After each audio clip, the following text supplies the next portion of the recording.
c'est un milieu en forte régression, très menacé, à la croisée à la fois des enjeux biodiversité, des enjeux agricoles. Il y a un concours qui a été mis en place, le concours Prairies Fleuries, qui récompense des prairies qui ont un bon équilibre agroécologique, donc qui profitent à la fois à la biodiversité, mais qui ne sont pas là pour faire joli. Ce n'est pas une prairie semée, comme on voit des fois des jachères fleuries apicoles. C'est vraiment une prairie naturelle, riche en espèces.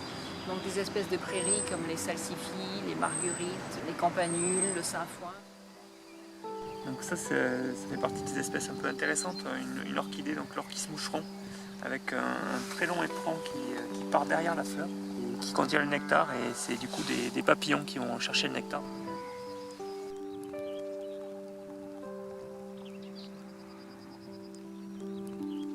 En termes de biodiversité, les prairies fleuries sont des milieux très riches puisqu'ils abritent un cortège de flore et de faune extraordinaire.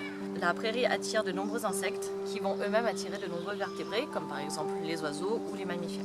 Les prairies fleuries ont aussi un grand intérêt pour la vie de nombreuses espèces puisque c'est un lieu de reproduction, d'alimentation ou encore de refuge.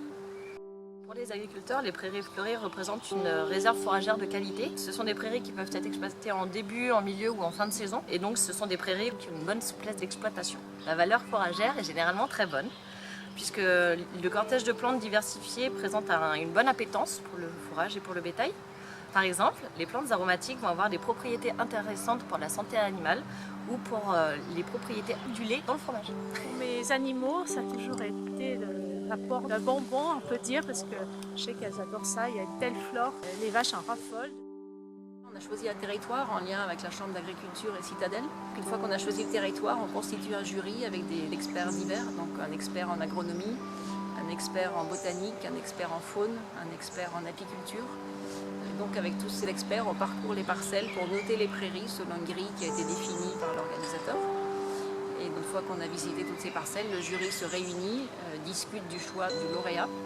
Et ce lauréat ensuite ira concourir au Salon de l'agriculture de Paris. Un agriculteur a intérêt à s'inscrire à un concours Prairies Fleuries. D'une part, c'est une manière de valoriser son travail qui lui a permis d'avoir une prairie aussi riche. Ça lui permet de mieux connaître sa parcelle puisqu'il va avoir un certain nombre d'experts qui vont venir discuter avec lui de ses pratiques et de ce qu'on voit dans la parcelle. Pour l'agriculteur, c'est aussi une reconnaissance de la qualité des produits qui sortent de sa parcelle. Une prairie diversifiée, riche, donne aussi des bons produits à la fin, que ce soit du fromage, du lait, de la viande.